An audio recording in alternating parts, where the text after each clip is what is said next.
Please stand for the Pledge of Allegiance. I pledge allegiance to the flag of the United States of America and to the republic for which it stands, one nation, under God, indivisible, with liberty and justice for all.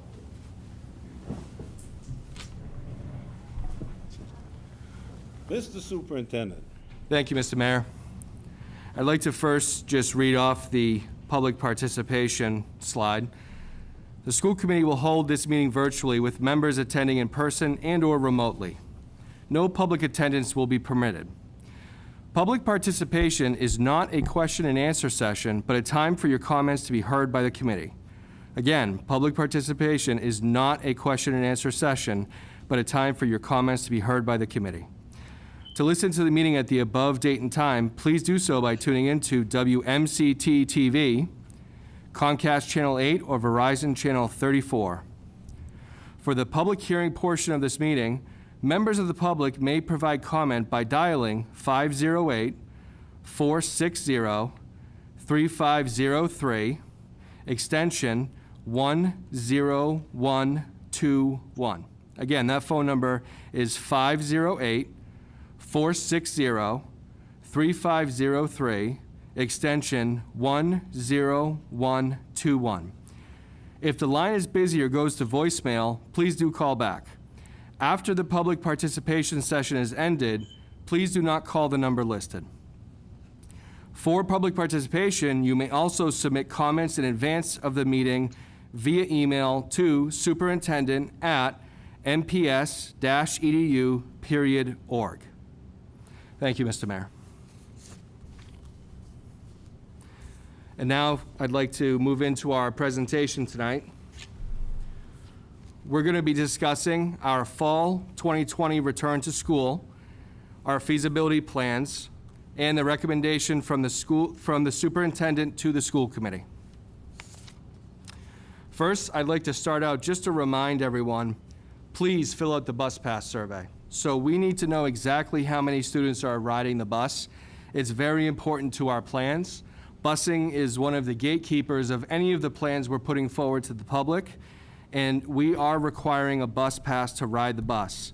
If you show up to the bus and you do not have a bus pass, there is no ride on the bus. So we have to make this as clear as can be. We need folks to please fill out the survey so we know exactly how many kids are riding on the bus. There's no fee for a bus pass in Marlborough, so all we're asking for is your commitment, so that way we know exactly how many students are going to be riding the bus. Thank you again, and we've had a great survey response so far from parents. We just want to make sure that everybody has an opportunity to fill out the bus survey and that we can get to everybody and get them a seat on the bus if that's what they need. Thank you. So again, just to reemphasize the goals of the plan that we're putting forward. First is we're placing safety of the students and the faculty staff at the forefront of all of our decision making. That's the number one most important thing that we're doing in any of our plans moving forward. Two, we need to reflect on our priorities for groups of students who need in-person instruction. Ms. Murphy and Ms. O'Brien are going to talk a lot about this when they talk about the remote, hybrid, and full return plans and how we're focusing on educational equity as one of our priorities in all of our plans moving forward.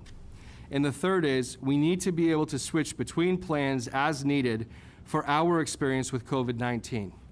Part of this is flexibility. We need to be able to switch if we are in one plan to another should the public health data present that we should be making that choice. So if we are in hybrid and we see public health data that challenges us and tells us that we should not be in school at that time, we need to be able to flex to remote for everyone. Last night, the Commissioner of Education indicated that he's going to provide districts relief by reducing 10 student days in the 180 days calendar, specifically to provide more days of training and professional development. I will bring a revised calendar for approval to the August 11th scheduled meeting of the school committee. Again, we wanted to also reemphasize that in both a full return and a hybrid return, we're recommending to the school committee that kindergarten be in AM, PM sessions every day. We feel that this is the best model for kindergarten classrooms with a focus on literacy. So we wanted to make sure that from the outset that that was clear, that regardless of a hybrid or a full return, that we're recommending kindergarten be an AM, PM model for either one. Thank you. So I just wanted to talk a bit about the groups that were focused on the opening and the reopening committees that were working together. So Mr. Diaz and Tom Platty are leading the operations group. Ms. Murphy, Ms. O'Brien, and Ms. Medallion are leading the instruction group, and Ms. Brown and I are leading the communications group. So all of these groups have been meeting for several months, and they also include faculty and committee members on all of these groups. So part of the work of this group was to look at each model to help us determine the feasibility, but also plan for what we were referring to before as flexible. How do we go from one model to another and make it as seamless as possible so that the instruction, whether we're in remote, whether we're in hybrid, or whether we're in a full return, that the instruction seems seamless between any of the models. Additionally, I had the pleasure of sitting on the citywide emergency management call for months now, and it helps me establish great relationships with our fire chief, our police chief, our interim commissioner of DPW, and the Board of Health. I also wanted to mention that we have been working hand in hand with the Board of Health for months now, and we obviously will continue to do so. They are a very important part of our return plan, and their help to us in making sure that all of our plans are meeting the standards is absolutely critical for any of these plans to move forward. So we appreciate all the work of Mr. Garside and all of the great work that all of our nurses in the schools have been providing to the Board of Health over this time. At this time, I'm going to ask Ms. Murphy and Ms. O'Brien to lead us through some of the instructional models for remote learning, for hybrid, and for full return. Thank you. As we began, we wanted to start with a look back. In the spring of 2020, the initial guidance to schools was to focus on enrichment. And at that time, grades 6 through 12 were provided school technology, and K through 5 went home with packets. In April, we began a transition to remote instruction, introducing new content and reinforcing targeted curriculum standards. Some grades K through 5 students at that time were provided school technology. Remote learning was not scheduled or graded, and schools supported each family with getting a connection to the internet by helping them sign contracts with internet service providers. The school closure was not something we had time to plan for. We immediately went to crisis planning as the state models changed throughout the closure.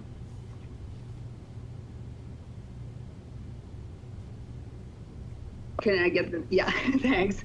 Although no one could have predicted in March that the schools would be remote for the rest of the year, we were proud of the work of the staff and the students.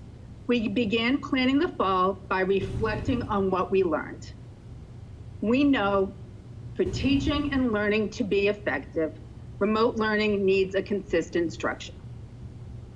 Teachers and students need training and consistent tools in order to access curriculum and provide feedback and receive feedback. We need time this fall for teachers to learn all of the tools and then how to teach all of the students the tools that they will be using. The district needs to increase its focus on equity to ensure all students have devices and internet connections. Our plans need to be flexible to allow teachers to rely on the technology during remote teaching as well as in classroom. Teachers need to create a school day remotely if needed. We are all thinking of ways to expand teaching and learning regardless of the physical space. We want to redefine remote teaching and learning in the Marlborough Public Schools. Some steps we are taking is that moving forward for the fall, K through 12 technology will be provided to each student. Last spring, our focus was on one device per family. Now it's one device per student. Schools need to support the family's internet access by providing hotspots if needed. Students will have a daily remote schedule. Students' attendance will be taken daily. Expectations regarding students' attendance will be the same as in-person class, and students must be in class when scheduled. All remote content will be graded. Our goal is for teaching and learning to feel natural across all models.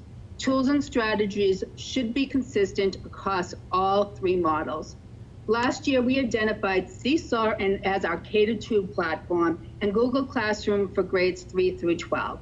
Moving forward, we have identified common tools that will be used and supported in every school and every classroom in the district.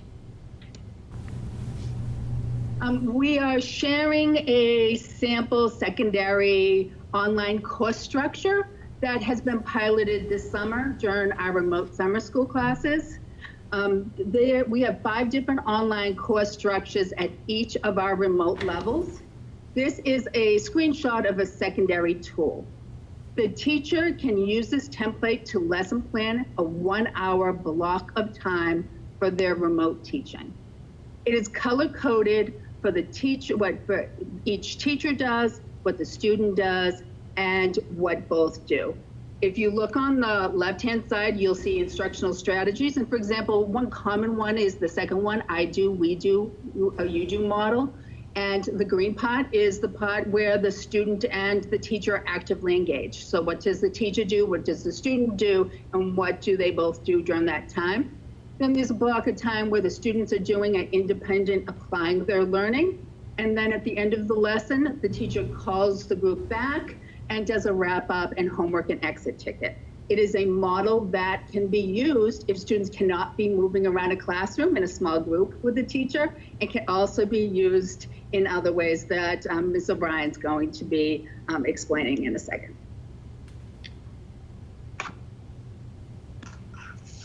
Thank you. So in a hybrid return, our hybrid model, we utilize all of the remote learning aspects that Mary Murphy has just spoken about. And our overall goal is to return all students to in-person instruction. However, we do need to have a plan in place for any remote instruction depending on cases within the Board of Health. As a district, we identified priority groups that we would want to be able to increase their in-person time in a hybrid return. And those groups are identified as preschool. Preschool, we do want in-person consistently, and that would be half-time in-person. Our early literacy for kindergarten, we are proposing to do a half-day model, an AM and PM session, as Mr. Bergeron had previously identified. The group also looked at identified grades 1 and 2, as well as targeted special education students who are in special ed classrooms for more than 60% of their day, from pre-K to 12th grade and post-grad students, to have them be able to come in full-time in person. EL students needing the most English language supports, which would be our EL 1s and 2s, were also identified as a priority group needing more in-person support. High school students that are required to take the MCAS that is currently required for graduation, all sophomores and then targeted juniors would also be identified as receiving more in-person instruction in a hybrid return. All other students would be spending 50% of class time in the school building and then 50% at home or in another setting. In our hybrid model, high school classes would be scheduled as remote or in-person classes. In general, the content classes would be in-person and electives are remote. And that's something that the curriculum and instruction group, planning group, has been looking at, is not only priority groups, but also priority content for in-person instruction.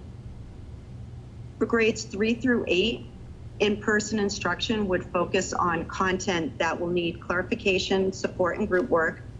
And students will need to stay in their home base for most of their instruction. And technology would be used to allow for teacher-directed small group work and collaborative groups. And during that part of our discussions in our committee, we looked at what we've currently been using for tools and whether or not it met our needs. And we identified that we needed to be able to have a technology tool where teachers would be able to have students broken up into small groups and be able to go off and be able to do collaborative work, but then be able to come back.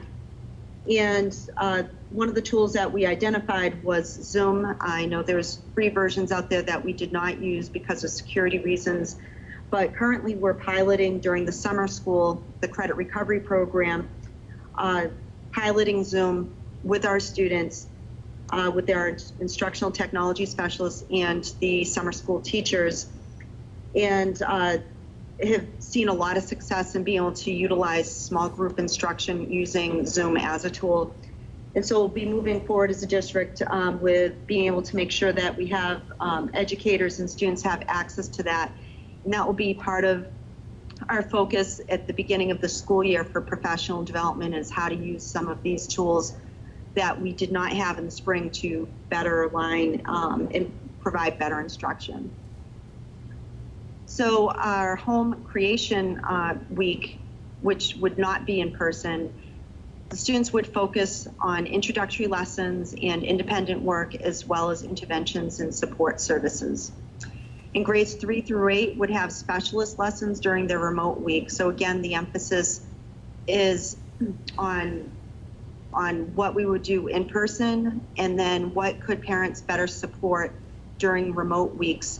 And we identified that some of the specialist electives would be better utilized in a remote week. So the supervisors are working to support embedding SEL focuses in their lessons, and performing groups would be scheduled for grades 5 through 8 as remote lessons. I did want to point out for the in-person instruction for the hybrid return, that the class sizes would be anywhere from 11 to 14 students. The focus would be on designed for guided instruction, collaborative learning. We would have small class sizes in a hybrid model. Teachers and students would be required to wear masks. Students would stay as much as possible in their classrooms as their home base. And students would be spread up 6 feet apart. So that includes our groups of the first and second graders, as well as special education students who are coming full-time, and our EL 1s and 2s that we've identified as our priority groups. Even though they're coming in full-time and not on a 50-50, they will still be in a setting where the students are spread out 6 feet apart. In the in-person instruction week, technology is a tool that will be able to allow for small group instruction. So whether or not that is the classroom teacher being able to do remedial or enrichment work with specific groups and differentiate the instruction within their classroom, they would not have the ability to be able to call students up to a table and work with them. So we'll be utilizing technology in that way, as well as for our EL teachers and our special education teachers, who also do some small group work with students who are included in general education classes. Teachers will utilize traditional teaching strategies as well as technology tools for instruction, and the content would be the focus for the in-person instruction week. And then in our hybrid remote week, the creation week, where students are not in person in the schools, it's designed to focus on lessons, on focused lessons and independent work and tasks. Student creations and productions of evidence of mastery of standards is the focus of the week, and that is emphasizing instruction that they had the previous week in person. Students are at home or in another setting. Again, technology will continue to be used for student feedback, submitting work samples, and collaborating in groups. And teachers will use traditional teaching strategies as well as technology tools for instruction. And the focus will be on arts and electives in the creation week. It won't be the sole activities that would be done in a remote week, creation week, but those would be focused on remote instruction.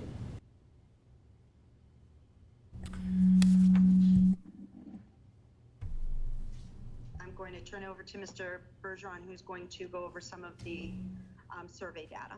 Thanks, Jody. Okay, sorry about that feedback. We surveyed parents as to which of the hybrid plans was their preference.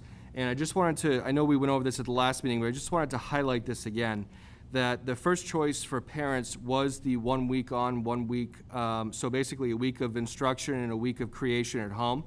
So we did make our plans based upon that survey data. What we saw in this is that there was a variety of opinions, however, that the third choice or least desirable was the AM/PM sessions for the whole district, and that the second choice was 1 day on, 1 day off. So when we started making our hybrid plans and started to try to understand the feasibility of that, we did use this survey data to be able to tell us that week on and then a week off would be the best model for us moving forward. And I just want to highlight one thing that Ms. O'Brien said that I can't highlight it enough. In the hybrid model, even though we are recommending that certain groups are there full-time, all of the students are still going to be 6 feet apart in the hybrid model. So even if we bring in all the first and second grade students, they're still going to be in lower class sizes, 6 feet apart, and we are adjusting our sections to be able to handle that. So I just wanted to, again, just reemphasize that point moving forward. So thank you. Thank you, Ms. O'Brien. So our last model that we'd like to present is the full return model. Again, we would be utilizing all of the technology and a lot of much of what Mary Murphy had spoken about in the remote, as well as in the hybrid model, with the exception that all students would be in person and they would be at maintaining 3 feet of space. The district would continue to limit the movement of students as far as like changing classes and moving throughout the building. Students would need to stay in their base for most of their instruction. We would continue to use technology to be able to do that small group work in collaborative groups, as I had described earlier. And some of the content would still need to remain remote, even in a full return model, because we're not able to provide all of the health and safety recommendations in some of those instances, whether or not it's large class sizes and such, and extracurricular as well. I'm going to ask Mr. Diaz to go over some of the facilities, operations, food service, and finances in terms of looking at this feasibility study. Thank you, Mr. Superintendent. As you mentioned earlier, the Operations Reopening Committee has been meeting multiple times a week over the past months to resolve operational challenges. Tonight, I'll be touching on facilities, transportations, and food service steps we're taking in preparation for reopening. For facilities, we're implementing additional cleaning and sanitizing measures. There'll be frequent sanitizing of high-touch areas, helped by additional custodial helpers that the district is seeking to hire. There will be nightly deep cleaning and sanitizing of school buildings, and this will be helped by the utilization of high-tech electrostatic and aerosol sanitizing sprayers. We'll also be adopting physical distancing measures. There will be COVID-19 signage at the entrance of all and throughout all school buildings. Staff and student desks will be placed 6 feet apart under a hybrid model, and student desks will be placed 3 feet apart under a full return model. 6-foot distancing markers will be placed in cafeterias, bus queues, and other locations identified by principals. There will be a medical waiting room in each school building. And as Ms. O'Brien and Ms. Murphy mentioned, there will be minimal traffic of students throughout the school buildings at all times. We're also adopting one-to-one technology, K through 12, so that we can avoid students having to share items. There will be frequent hand washing and hand sanitizing. Hand washing and hand sanitizing stations will be stationed throughout the buildings, including near entry and exit locations, bathrooms, hallways, libraries, near meal distribution areas, near water bottle fillers, and near mass break areas. While hand sanitizer dispensers have been hard to find, we've been able to source all dispensers and sanitizers that we need to reopen in the fall. They're in schools already. We'll be maximizing our HVAC systems. We're working with DPW as well as an HVAC consultant to achieve that. And as it is our practice already, we'll continue to change and upgrade filters as needed for the fall.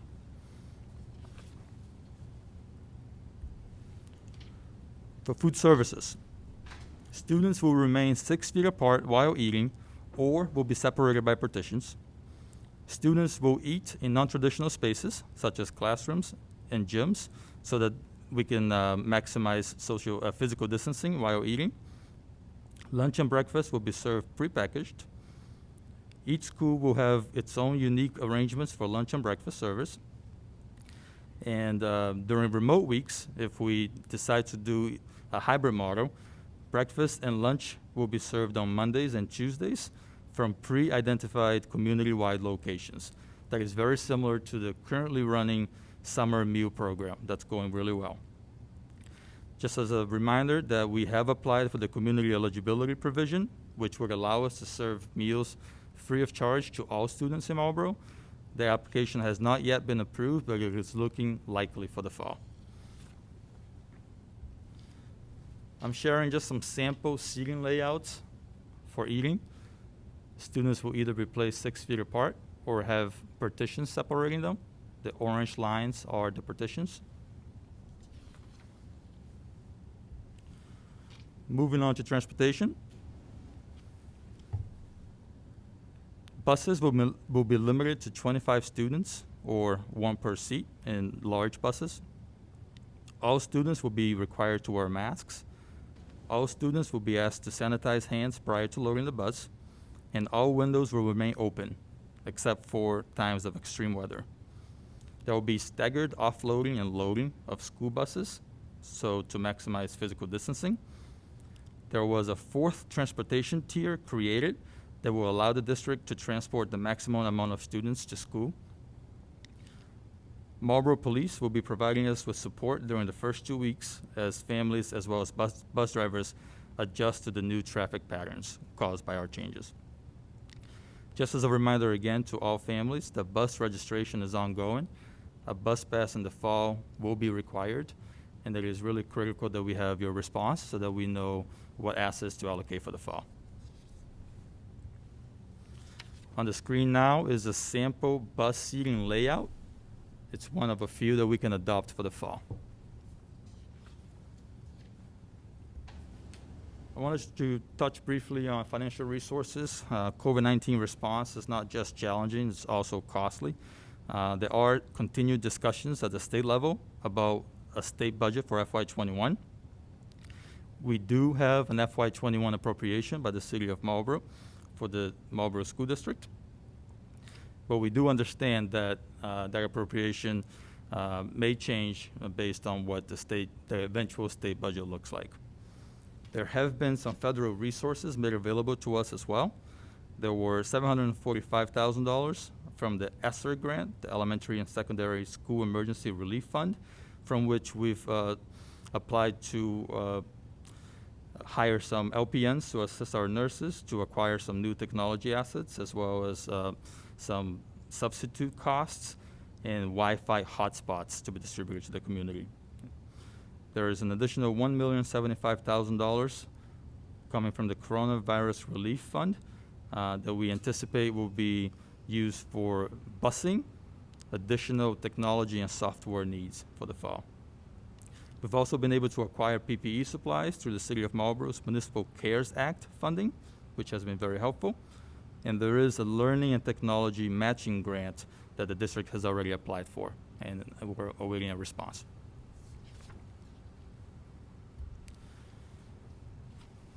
There will be opportunities for folks in the community that are looking to seek our reopening, to join our reopening efforts.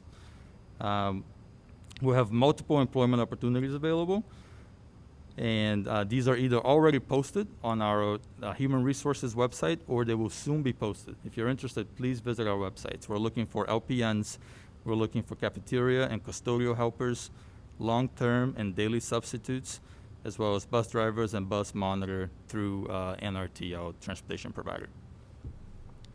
Thank you, Mr. Superintendent. Thank you, Mr. Diaz. Recently, last week, we did send out a survey and asked parents to provide us some information about what their preference for the fall would be. And what you can see here is that 35.3% of parents selected a full return model as their preference for the fall, 35% of parents selected the hybrid model, and 29.7% of parents selected the remote-only option. So there wasn't one dominant or most desirable area for parents. It was pretty well split amongst the three survey options. Additionally, we asked parents a question about their intention on whether they're going to send their children to school in the fall. And this pretty much was very much in line with the first question, where about 70% of parents said that they do intend to send children to school, but 30% of parents did say that they intend to keep their children home using a remote-only option for school. So I look at this also as a moment in time where we look to seek additional information from parents over the next couple weeks to determine if they still feel this way after the school committee has made their decision.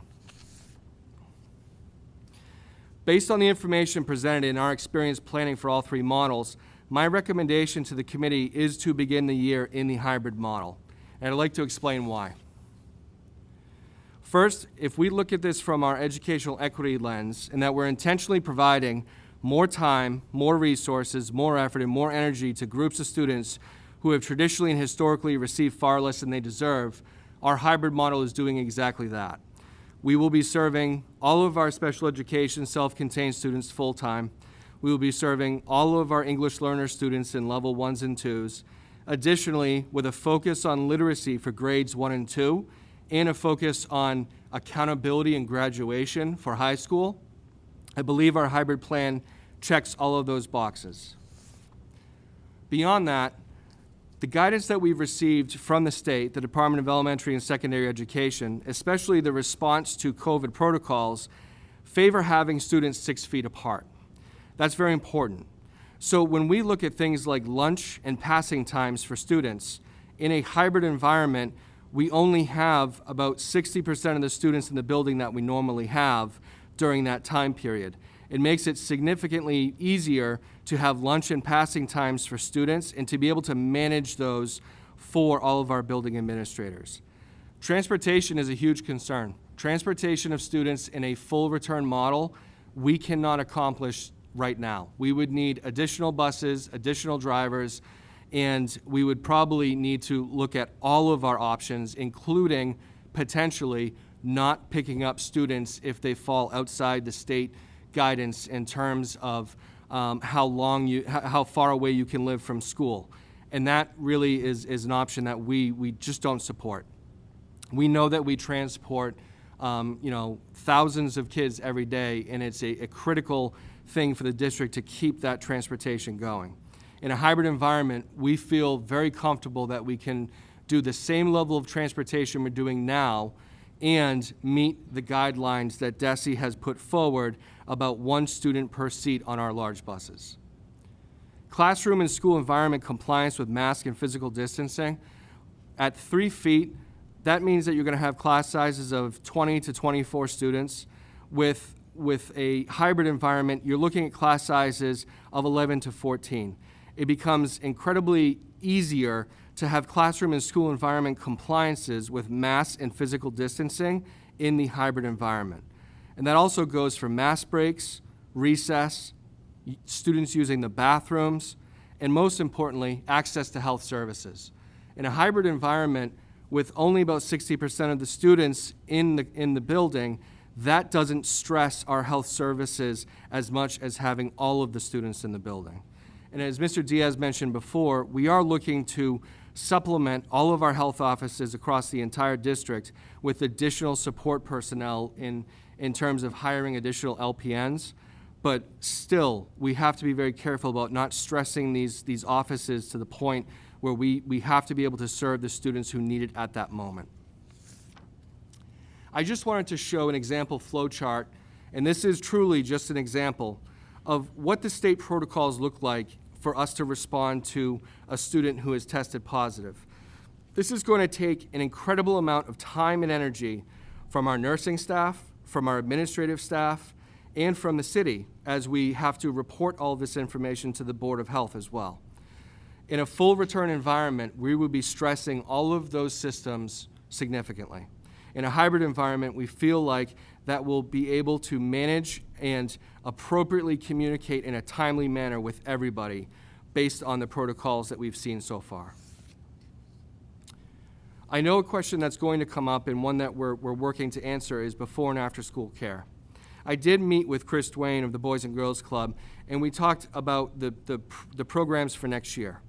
And they will be able to provide AM and PM before and after school care at the elementary schools on the hybrid weeks for the students in person on those days. For kindergarten students, they can do school care for AM students in the AM, and then also after school care for the PM students.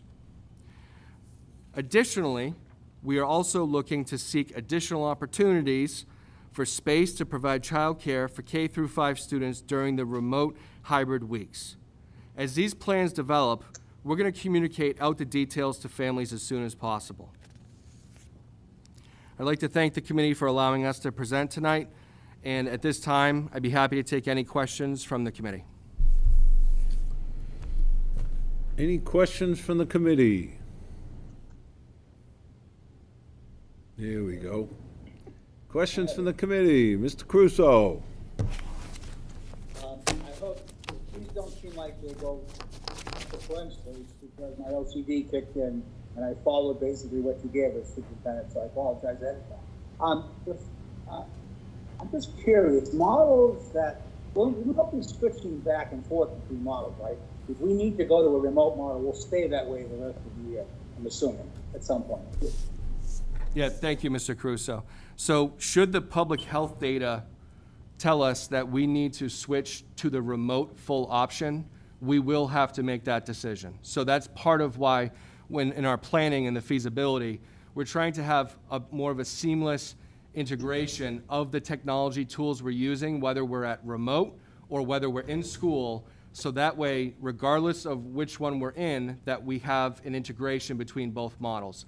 But you are correct. If the public health data presents as such, we may be in the position of making that decision. And as what we've learned in the spring as a committee and as a community, that decision may be made at the state level as well. That may be made for us. But once we do that, we're not going to, in other words, we're not going to be sending these kids back and forth, remote hybrid. Once if we make a change, we would stay away for the rest of the school year, I would assume. I'm sorry, Mr. Crusoe, I couldn't hear the question very clearly. Okay, if the state or we decided to make a change, let's say we went full remote, we're not going to change back again at some point if things lessen, just because I don't think we should be sending kids back and forth from model to model. Is that my assumption correct? I think that is a committee discussion that they would be able to decide based on the public health data to make those decisions. And let me be clear. So if we started in a hybrid model but had to go to a remote because the public health data told us that was important to do so, I believe it is in the committee's ability to reintroduce the hybrid plan at a later date if the public health data supported that decision. So that would come back to us? Good. The 10 days that we got, I'm not sure what they call it, a gift, what they call them, but, do you have Crusoe, plans in can I place ask you to for- get a little closer to the mic, because we're having trouble hearing you here?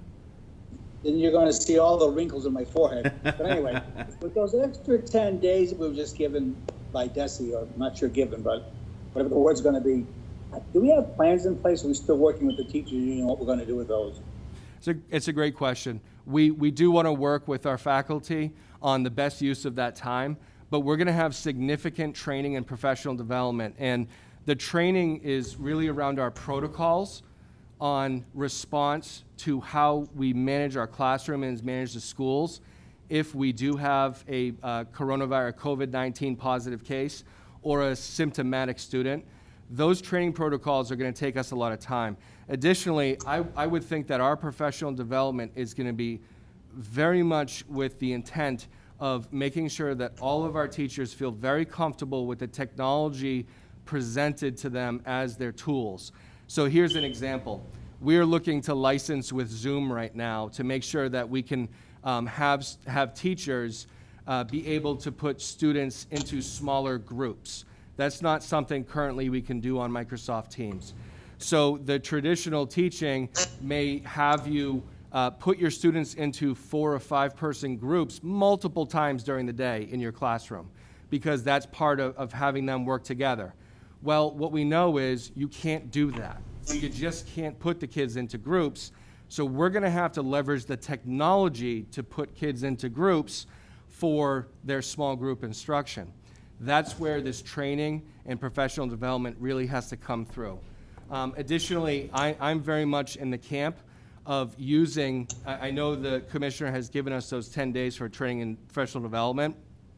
I'm very much in the camp and of the understanding that during those 10 days that we can reach out to families and have meetings with families to know where they are, how they've done this spring, and what can we anticipate for the fall to be able to best serve their students in this environment. I think it also should be, we pointed out that the people that don't know that those also come with a appropriate reduction in time on learning as well, so that we're not trying to cram 180 days into 170 days. I think that point should be made as well. I have other questions. I'm sorry I wrote a lot of stuff down. Going to remote learning, this is a kind of just a nuts and bolts question. We are relying a lot on technology and remote learning. Is there any plan in place to sort of check occasionally to see how the technology is working? Like individual students, or I know in schools we can check with the teachers how it's working, but just, equipment does break down, it does quit, it doesn't work, programs do get corrupted. Do you have something in place that's going to make sure that there's no lag, no time when a student will not be able to do this remote learning? I think, if I understood the question correctly, I think the first thing is we're utilizing many of our funds that Mr. Diaz just talked about, whether it be the Emergency Relief Fund or the grant that we applied to purchase new technology equipment to be able to have that one-to-one environment for all students. And I think you're bringing up a very good point, and this has happened to us over the past 6 years. It wasn't just a this year issue of what happens when a student's Chromebook breaks and they don't have access to that Chromebook right now. And I think our response time has to be very fast, and we have to have other devices available so we don't have students with, as you called it, lag times. We don't want to see that. We want to see more of an immediate response and be able to get them the technology they need on a very, very quick timeline. Now, getting to a couple of other things here, and in the early, and I agree completely with the early literacy, we need to have those students in school if we can. But if a parent is opting their child out for legitimate reasons, what are we doing to ensure that that child, out of one of those early literacy years, is getting the same, as if it's important for the child to be there and they're not, what are we doing to make sure that the child who's being kept home with their parents for legitimate reasons is also being kept up with the in-school counterparts? Ms. Murphy, I don't know if you would mind taking that question. I know that you've been looking at the remote model and how we would potentially help some of those students.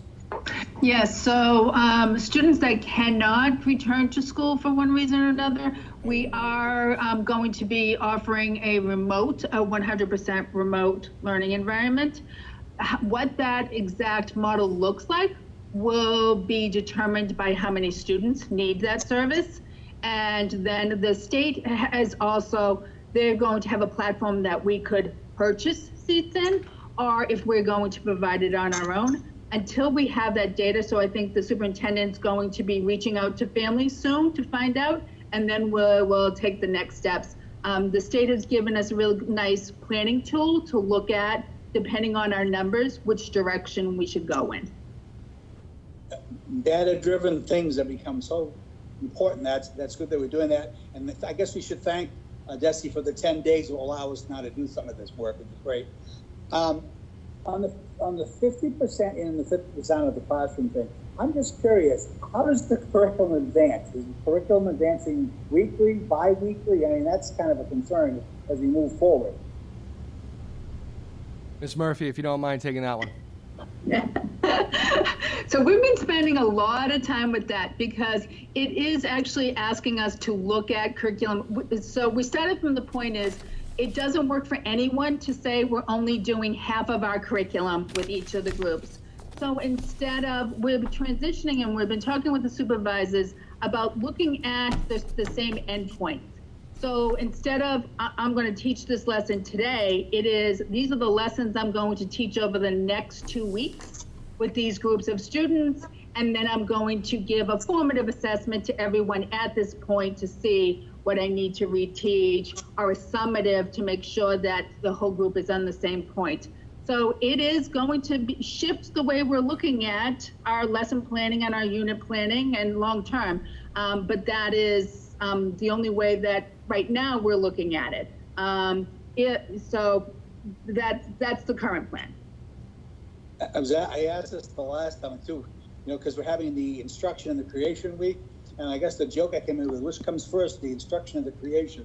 Because in the first week of school, the instruction's not happening for somebody. I mean, I know it is. I shouldn't say it that way. That's obviously incorrect. So how do we make sure they start off on the same foot? So I think that is the point of the superintendent allowing all the teachers a chance to reach out to their students.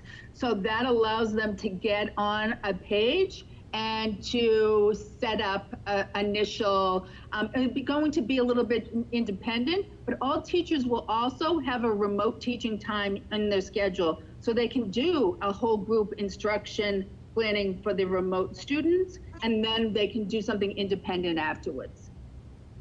And the other, we were talking about electives basically being remote.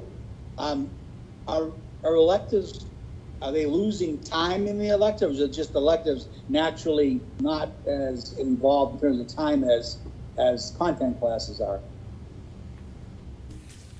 So they would not be losing time. And as a matter of fact, I think the way we're looking at it at the elementaries, they may be actually picking up a little bit of time because they will be doing some lessons in school. But for example, with the music classes, they cannot be singing in a classroom.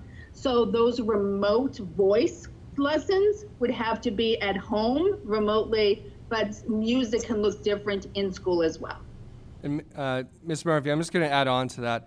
One thing I just want to make sure the committee fully understands is that in our hybrid model, we do have to still apply for a time on learning waiver because we have to add that fourth bus run.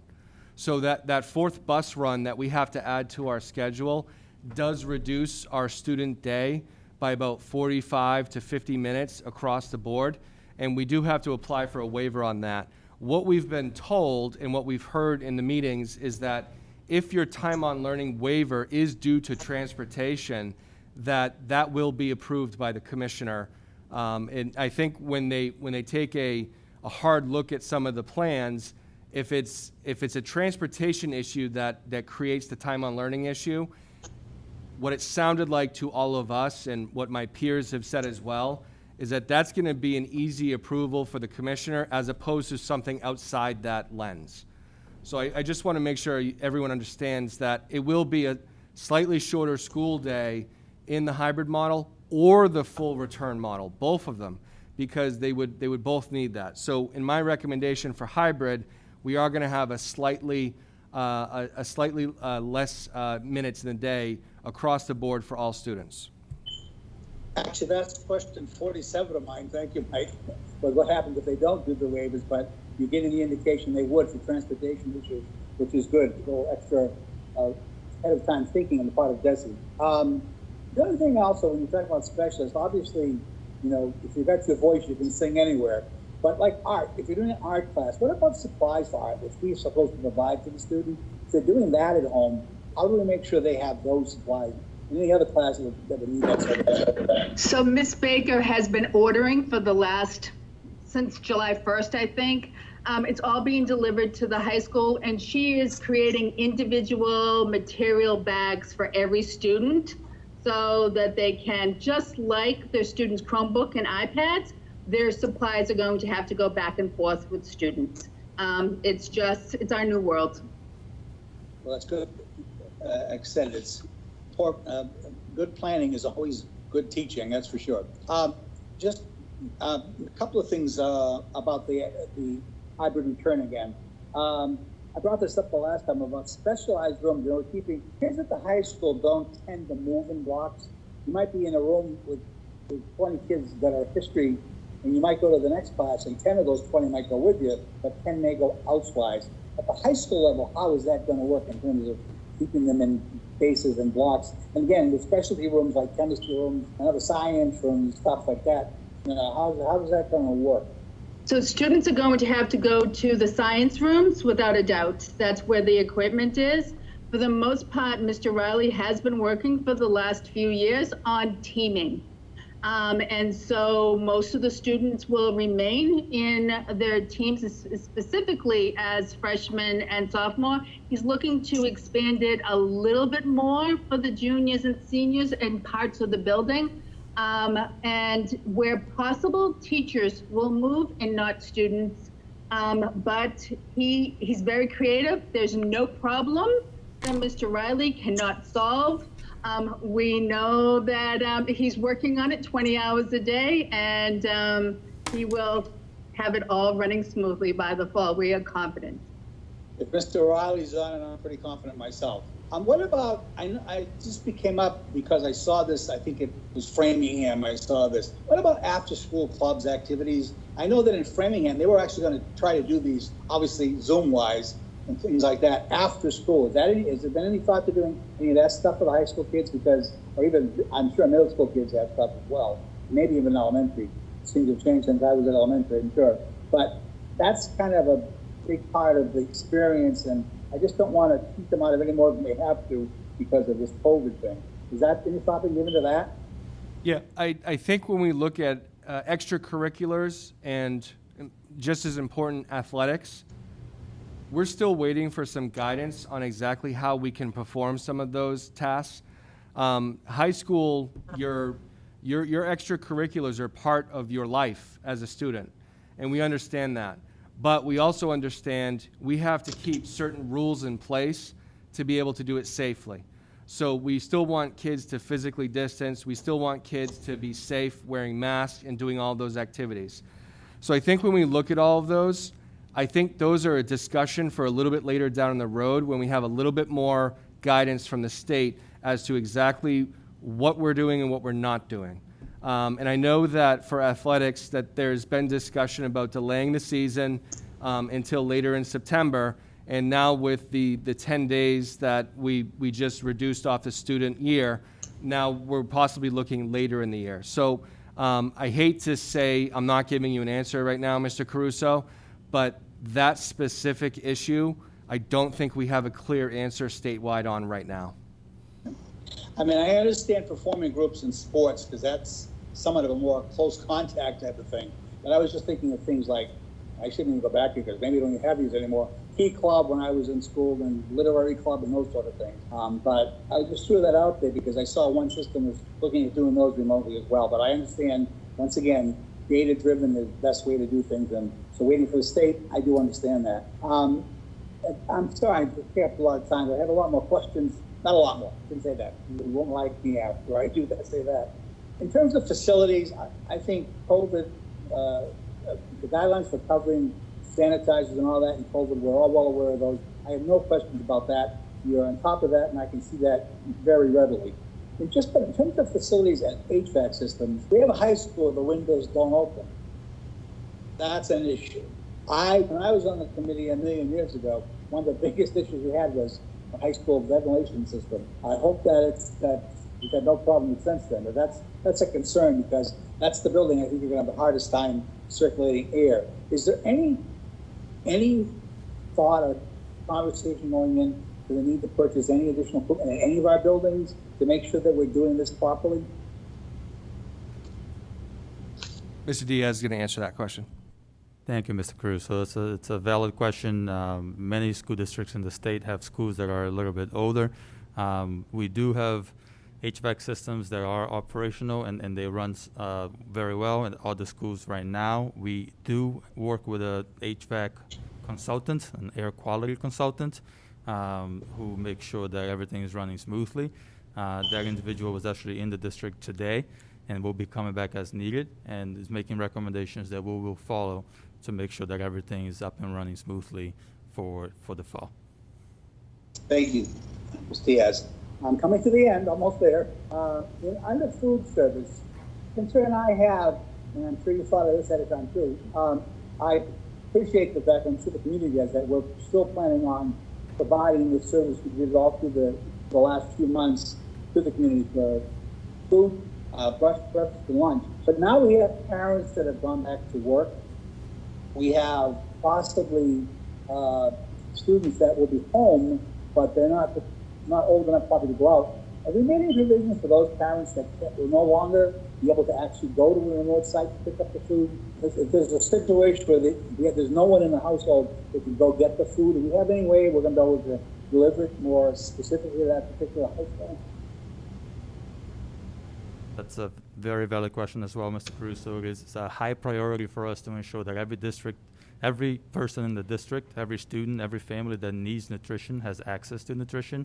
Our plan is to serve remotely on Mondays and Thursdays, and the families would receive 3 days worth of meals on those days. So currently for the summer service, we're serving 15 different stops in the city. We are throughout the city. We would add to that list potentially 5 or more stops so that we're well distributed within the city. If there is still an access issue, we would be willing and able to work with a family so that they can pick up a week's worth of meals, say on Monday, and then they would be set for the week. But yes, we're very committed to meeting the nutritional needs of all families. Excellent. I'm sure the families that will be needing that service will be more than appreciative. And last but not least, back to my old days as a school bus driver, back in transportation, I know you answered my question that we can do this with the current buses we have with the 4 system, with the 4 tiers, I should say, which we used to call runs in my days, but that's okay. The monitors will be on the buses if we hire them. We really have to, I think, for all the runs, right? Because they can't get off the bus. The bus will be running and running and running, and there'll be really little time to get off it. So I'm assuming they'll be there for the high school as well. Mr. Caruso, we don't currently have monitors on our bus, and we don't have any funding to be able to place monitors on the bus at this time either. We're also concerned that the monitors on a bus wouldn't be able to actually serve a purpose because you can't walk up and down the bus aisles because the whole point is to keep people away from each other. So we're not looking at that at this moment. Okay, but the outline of the bus you showed is great, but I've driven bus, and getting kids to sit when there's 3 in a seat is tough. But that's my only concern there is that's a great model if we make it work. The other thing I have questions about transportation, what about parents or students at the high school who don't drive or bring themselves to school or bring their kids to school, or kids who walk to school at any level? Do we need any kind of plans for dealing with that? Go ahead, Mr. Caruso, I hope I understand your question correctly. It's in regards to student walkers as well as parent drop-offs. Is that correct? Or student drivers at the high school? Yeah, so we've spoken to all of the principals. They have solid plans right now. At the elementary level, they already have a very smooth parent drop-off system. We do anticipate that there may be some additional traffic due to an additional number of parents wanting to drive their kids under a hybrid model, but the nature of the hybrid model itself resolves that problem. So I think we'll be okay at that level. Mr. Daniels, as well as Mr. Riley, are also well aware that that needs to be considered, and they have plans in place to maximize physical distancing for students that are being dropped off, as well as students that are walking in. So we'll need to identify entry points and exit points for those students so that we can have the buses drop off in specific locations, student walkers to come in specific locations, and parent drop-offs to happen in specific locations. Thank you, Mr. Diaz. Thank you, Ms. Murphy. Thank you, Superintendent Bergeron, for your work and for your patience in answering all those questions. Thank you, my fellow school committee people, also for waiting for me to get through that massive questions. I do appreciate it. Thank you again. I'm done. Now that all the questions are answered, I'm sure we can move on, right? Can't be another question out there. Mrs. Hennessy. God knows, at least they'd have one or two questions, right? So before you hook me, I'll ask a few and then we can move on. So starting at the top, you mentioned about the bus survey. And my question is that since things are continuing to change and parents are getting some more vision of what we may be doing, if they have already entered something, but yet they are having reservations or would like to change things, how do you suggest them getting a hold of you all to let you know that they have had a change of heart, what they'd like to do? There is contact information on our website for our transportation coordinator, and parents can reach out at any time with any questions regarding transportation, and that includes getting into or getting out of the list to ride in the fall. Great, thank you, Doug. Second, just to reiterate, so in the spring when this all started, we obviously were in a position where actually DESE really had given us guidance, which you did mention, Mary, but I guess I want to clarify that it was from the state that we were given guidance that we were not to move forward, that it was supposed to be enrichment and not focus on additional learning steps at that point. So then we obviously moved into the next phase of moving forward with our learning. And now we would be moving into a whole different phase, if you will. And I guess I really want to reiterate that because with us moving into hybrid, potentially a hybrid learning situation, this would really be very different, if you will, than what we experienced in the spring. And the reason that I say that is I think now we had a last minute pull it together. We have to figure it out in the go. And now you all are doing very thoughtful, heavy duty planning on trying to put together a very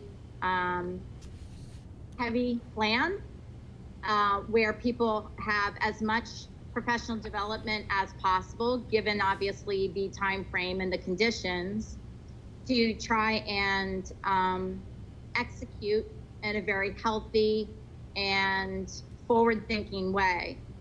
But lest we all remember that this is all brand new for many of us, and we're all going to be doing the best that we can to satisfy the educational needs. With that, I guess I just want to make sure we're all on the same page that there are going to be very specific expectations that are different now than there were in the spring, correct? So we would have learning targets, correct? We'd have attendance that was mentioned. So there would be very specific expectations that families would need to execute upon, correct? Yes, I think Ms. O'Brien has her hand up. Yes. Let me unmute. Hold on. You're on. My mic still says muted. Can you hear me? Yeah, Yeah, we can you're hear you. good. Okay, great.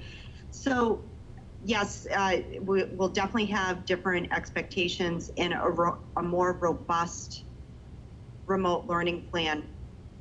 And Mary and I had talked about before, in the spring, we didn't have a chance to, it was in the moment, educators, we were dealing with trying to provide remote instruction without any preparation or training. And it was due as, learn as you go. And this summer we've had a chance to be able to reflect and say, if we knew ahead of time, what would we do? What would we do over? What would we do to improve? So those are the types of discussions we've had this summer to say, did we have the right tools? What should teachers be doing? And from a special ed standpoint, the webinars that we've had so far with the state have said, in the spring, it was providing parents resources and consultation on how the parent can support their child and teach the content. And for special ed, they say that is off the table. The expectation is that the district is providing the instruction to students during the remote learning. Parents can help support, but it's the district that's providing and driving the instruction. So there's a definite difference between the spring remote learning aspects and what the fall remote is. And part of it is the requirements, some of the things that Mary talked about, the requirements for taking attendance, the requirements for student participation, and the requirements for synchronous learning, that there's live instruction that's also going on. Thank you for the clarity, and I ask that more for the community to really adjust their thought process around remote learning. And I say that in all fairness because I think everyone was doing their part to try as best as possible within the spring. So that is absolutely no slam on anyone. I just think that everyone was doing what they could to deal, right? And try and educate as best as possible. But I think we would really be remiss if we didn't actually acknowledge that some people didn't have access. Some people were uncomfortable on either learning or teaching, however it is, on what we had to do in the spring. But we are all in the same situation, so working together collaboratively, we need to move forward to work on educating together as best as possible, very collaboratively. And that's why I guess I think, as we're all saying, there have to be these expectations so that we can all meet goals along the way for grading, for attendance, for catching when somebody's having a tough time, right? So thank you for that clarity. A question that I do have around the selection of the grades that may need some more priority focus. So understandably about the kindergarten focus, AM, PM, I actually love that kind of no matter what, there would be an AM, PM. I think that helps students as well as parents to really wrap their head around that consistency. So that's great. For first and second, again, from a foundational standpoint, very necessary. So again, I appreciate that perspective.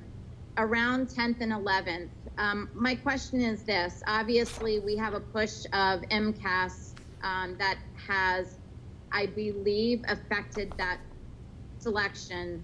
Is that something that we are hearing from the state as being a statewide push because of the state's DESE's importance on that test? Or is that something we're projecting somewhat so because of the importance that the state has asked us? So the state has said that it's still scheduled and for us to plan on it, although across the state, people are asking for it to be waived. But we all have to realize that the state has MCAS, it may have chosen, but it's also a federal requirement. And last year, they received a federal waiver for that assessment, for a statewide assessment. Right. The federal government would have to provide another waiver, and that's not so we're not planning on that right now. Potentially it could happen. We are not planning that right now. We're planning MCAS. Thank you. So from the federal standpoint, and I guess that's really from a foundational agreement as to why, I'd like to layer this, that from a federal standpoint, the feds still have an expectation that a statewide testing assessment would be given and expected to be taken for all students to meet that expectation, correct? It's part of the accountability, yes. Agreed. So that means why state is pushing down to us and why we are reacting appropriately, if you will, to consider why we need to focus on having our students in to meet that guidance, correct? Absolutely, yes. Okay, so again, I'm trying to get it to some basics so that we, and I say community members too, are all on the same level of understanding as to why, right? It's not necessarily that 10th and 11th graders are these huge priority pieces out of our district, but there's reasons as to why those decisions are being made. There's long-term consequences to their high school graduation requirements, and yes, and a diploma. Exactly, thank you. So along those lines, I guess I do have to ask some questions towards the our seniors, our 12th graders, who obviously, as we all know, had a pretty rough junior year. And those students that are looking to move forward into attending college, junior year is normally a pretty important year for your grades being reviewed by colleges for acceptances. So, and you may not have worked on this yet. So my hope is that if not, this is now going to be factored into the thought process is, how are we going to help these 12th graders that in many cases, some of the students that missed their AP testing, I shouldn't say missed it, but maybe had a tougher time on meeting expectations with their AP testing. AP tests were executed, but as we all know, they were vastly different than previous. And in many cases, there were months of studying that they did not get. And so in many cases, I would say, I don't have that specific data, but from what I do understand, there were a lot of challenges. And many folks probably did not get the grades on AP tests as they would have hoped to have achieved. So here those kids would not necessarily have the AP grades that they had been looking for. They've also missed a number of opportunities to take their SATs this spring, and hopefully will then have the opportunities to take SATs sometime this fall. Yet I'm not sure what, where, when, and who. Can I address that? Please. Yes, thank you. So I've already talked to Mr. Riley, and one thing that we'll be proposing in the school calendar is that in mid-October, that we actually have a SAT makeup day for basically all of the juniors and seniors. We're already seeing about 600 signups for SAT.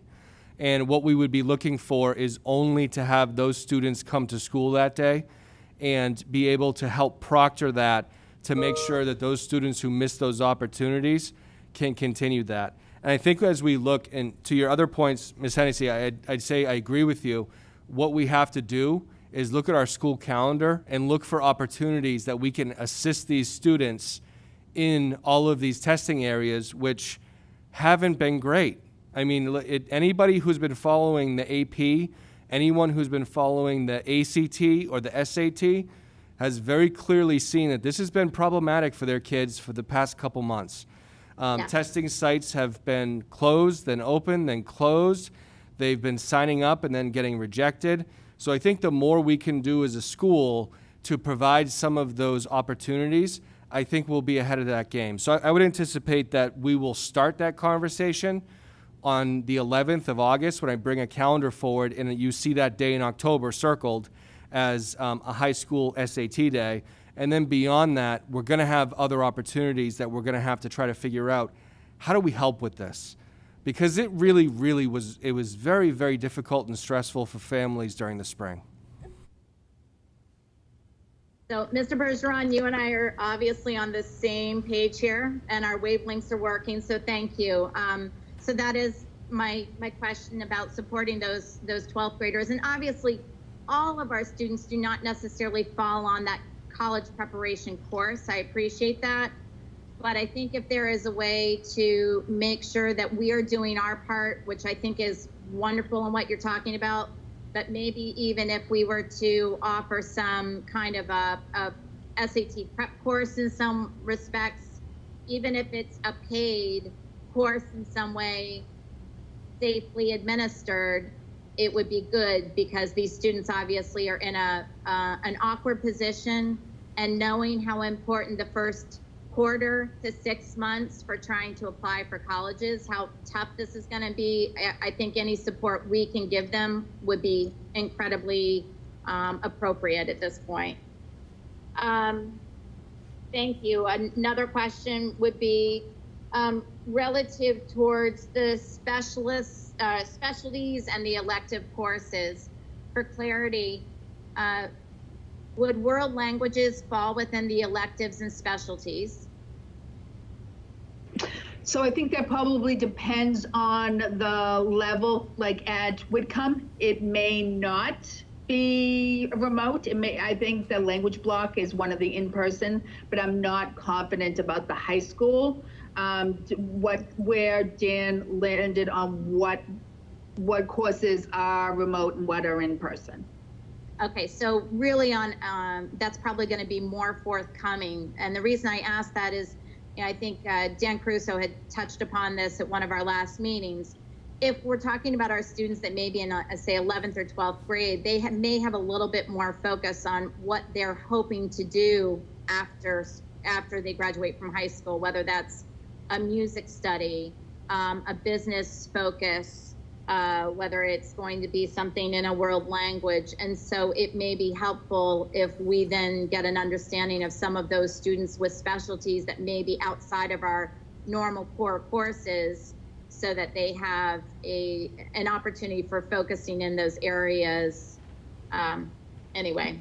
I think there especially at the high school, there could be some courses in the same department that are in person and others that are remote. And that was the example that Mr. Riley shared.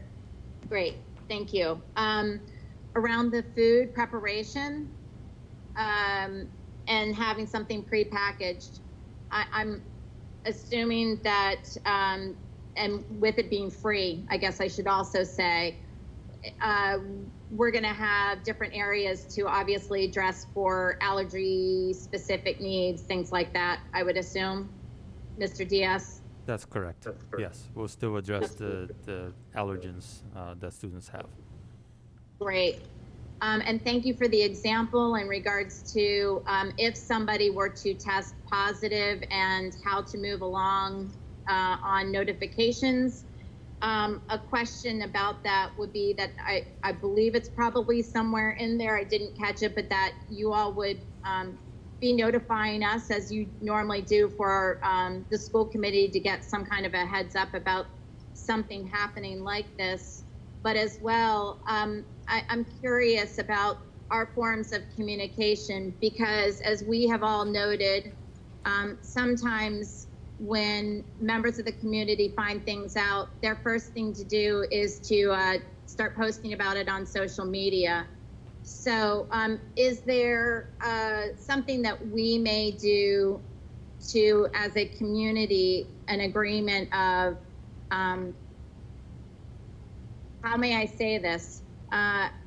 Understanding that the school needs to have some support at this time on allowing them appropriate time for communicating, and all of us trying as best as possible to not hop onto social media to start spreading the word about something, as opposed to allowing for appropriate channels to happen correctly.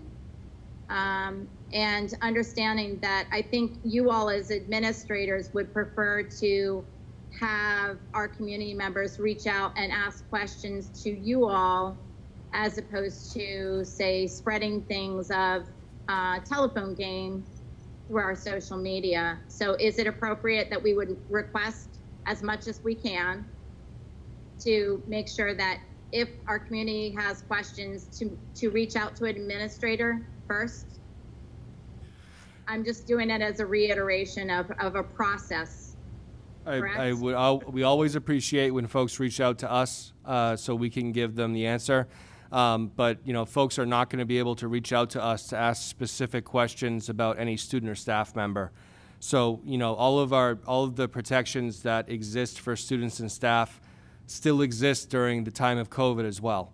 And part of that is the confidentiality that they should have, and they should not have to deal with any type of harassment or anything on a social media site based on rumors. So while we appreciate that, I appreciate the sentiment, but I can't infringe upon the free speech rights of the community. No, I completely agree. But I would always like to reiterate to our community that if they do have questions, concerns, or issues, they may feel free to reach out to the school committee members, because we are here to hopefully be a support and a voice for you all. Not that we necessarily would have answers, but we can certainly help on directing you towards where to go. So I would love to reiterate that. Relative to some of the classes, Mary and Jody, when our instructors are going to be teaching, you all may still be in process with this, but is there potential for any form of either videotaping, live stream, something like that, where it would emulate a little bit more of online classes that are actually at more of a collegiate level? Just curious, because if we have some students that say are sick, right, and they miss class, and it's excused absence, it would be a wonderful opportunity to be able to have a review of class that day on, you know, September 17th, whatever. Is that something that might be possible? Catherine, I can answer that. I think across the district, I think that there can be probably pockets of that. For instance, say you have a 5th grade special education teacher who has some of the students are in group A in person and some are in group B, that's at home. And there's 5 students that need small group reading instruction. Then that teacher could probably pull them all together, the 3 in person and the 2 at home, and to be able to do synchronous education that way. Same thing possibly with EL. I think in smaller groups that's possible to do. We did discuss that in our group with the instructional technology specialists, like for a classroom teacher, that'd be very difficult for them to have, say, 11 to 14 students in front of them that they're doing in-person instruction, but then also try to manage a laptop and students on the other end as far as having them participate. As far as recording, I think, I believe that we'd have to get permission from all the parents to be able to do recordings. Again, that might be something we could do in a small, if it's always a small group, to get all of the parents to sign and agree to, but probably more difficult in a general ed setting. So I think we'll be able to have pockets of it. Mary, did you want to add anything, or? Just some of the tools that we have, like the screencasting and things like that. So if they're doing a presentation, we can record it and then post the link or live stream it at that time, you know, or shortly afterwards. But for the most part, our IT specialists will tell us all the time, we also have to be aware, every once in a while, everything's going to fail on us, and we're going to have to be okay with it. Like, yeah. So we're going to have to live with that. Yeah, well, we all know it. I mean, how many meetings have we all been a part of? and something goes awry, right? It's part of the way we are trying to adapt and make it work. Love the idea of the Zoom breakout rooms, Zoom meetings, however you want to call it. I'm sure that many of us in all of our forums have had to experience that. I think that's great. I'm glad we're looking at that technology and the licenses, so great stuff there. And one of my last questions would be around assessments.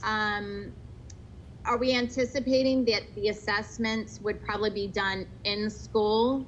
Or do you feel like some assessments may actually be done at home? And my reason of asking is that there are a number of different kind of proctor assessment tools that are being utilized, and I think some of that is being questioned a little bit. So I'm just curious as to if you all have even gotten to that point yet in your planning, which you again, you may not have yet. Well, no, we've started to talk about that a little bit, but we haven't come to a consensus on that. Other than we do know, and for everyone to know, in a hybrid, within the first month of school, right away, we're going to be doing our universal screening, the MAP growth assessments on all students. Like we're getting our baseline data, and we're going to be doing in September, December, and March.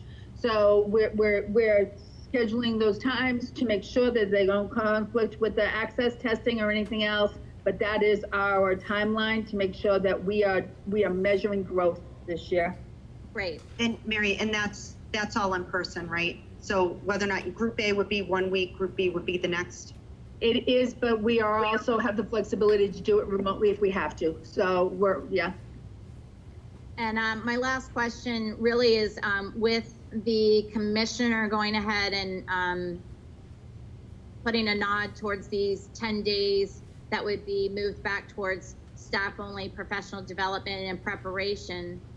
A little bit along those lines, do we think that there may be an opportunity for any of the folks out there that may not have all of their technology set up at home yet, that might be a time that we could make sure that the technology then is pushed out to them at home, so that I think you kind of mentioned that, but I wanted to just reaffirm that maybe during those 10 days, we could then be making sure that everyone is set up at home, whether it be hotspots, as you guys had mentioned, or laptops, iPads, whatever, handed out, and kind of kinks worked out on the technology end during those 10 days.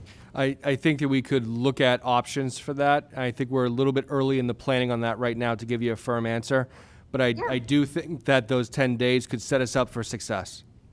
Great. Thank you very much. I appreciate your time. Other questions from the committee? Ms. Bodenhender. Mrs. Ryan.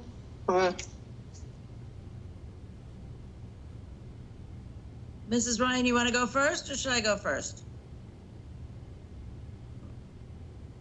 Michelle, why don't you go ahead? I just have a couple of points of clarity. Can you hear me okay? Excellent. One is just piggybacking on what Catherine was just asking about identifying who is going to need those hotspots and how are we going to get them to people. And I know part of the parent questionnaires about computers and access, we've done some of that already, but I'm just curious as to where we are on that. And again, I was going to ask if some of that could be done in that first 10-day period as well. Yes, absolutely. So we have some data already for parents who answered surveys, but there are going to be a lot of parents who didn't have the opportunity to answer any survey because they didn't have internet connections. There you go. Part of that is going to be, as we reach out to these students, and even in more traditional ways, such as a phone call, finding out what their situation is and being able to understand how do we set them up for success and what do they need. So do they need a Chromebook? Do they need an iPad? Do they need a hotspot? And how are we going to get them those devices so from day one they're ready to go? Great. I had a question about the science MCAS. Is that going to be on hold, or is that going to be on for 2020? So the only group that needs to take it, well, other than grades 3 through 8, the only high school group that would need to take it would be the freshmen. Our recommendation is, and where we're moving forward with, is that we wait till next year and do the biology MCAS when they're sophomores. So as freshmen, there would be physics. If any sophomore, if anyone does not pass the first time, they have to do the biology makeup anyways. So it is actually focusing on biology for the MCAS and then continuing if anyone has to make up with additional biology courses. Okay, so, okay. Well, I guess we have a plan. Doug, the free lunch program, what is the timeline? When do you anticipate we'll learn? And if for some reason we don't get accepted into that program, what is going to be the plan for collecting payment? Will we try to do it all online, or how's that going to work? We would absolutely encourage that if we had to collect payments. I do strongly believe that we will be accepted into the program. We are a strong applicant. The application is in place. It's looking good. The timeline is mid-August to know for sure. There are contingency plans and backup plans as well, such as in the spring we received a waiver to provide free meals to all students, and that waiver has been requested. DESE has requested an extension of that waiver through all of FY21. If that happens, all districts will be able to benefit of a process that's similar to the community provision and eligibility provision. So we've got a couple of potential solutions before we have to collect funds from students in the fall. I just think, how do you get that job done with physical distancing and everything else? It's just so many moving parts. Okay, the one other question I had is, can you give some clarification as to what mask breaks are going to be like at the different levels?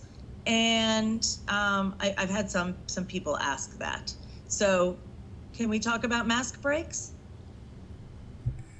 Mary and Jody, I'd ask you guys to jump in. For me, honestly, at my level, I haven't spent a lot of time looking at what a mask break looks like, other than trying to understand that we do need to provide time for kids possibly to take a walk around the building, or another activity where they can take off their mask, be distanced, and be safe. And a lot of times, if we can do it outside, weather permitting, it's the best way to do it. Sure. So at the elementary schools, they've put a 20-minute block in the schedule every day that says mask break. It's a flexible time. They're going to have to go back and schedule everyone because they don't want the whole school outside at the same time, or potentially in another space. I know that for the most part, we're trying to reserve the gym area not to run around. Like, there'll probably be furniture in there, but the class could spread out. So allowing that. And in all buildings, one of the things are, like, the way students go from their classroom to the cafeteria is probably going to be different. They're probably going to go to the nearest door, walk out the building, walk the long way, enter the cafeteria from an outside door without their masks on the whole time.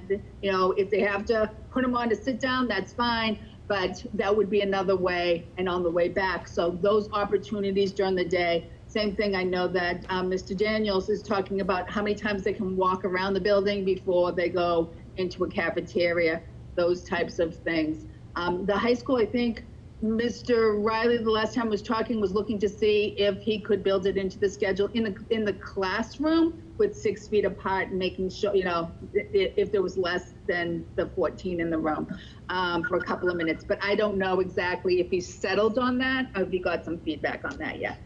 And I also want to add, when we're discussing mask breaks, in a full in-person return at 3 feet apart, a lot of it was that you'd have to, leave the classroom, go somewhere to be able to spread out.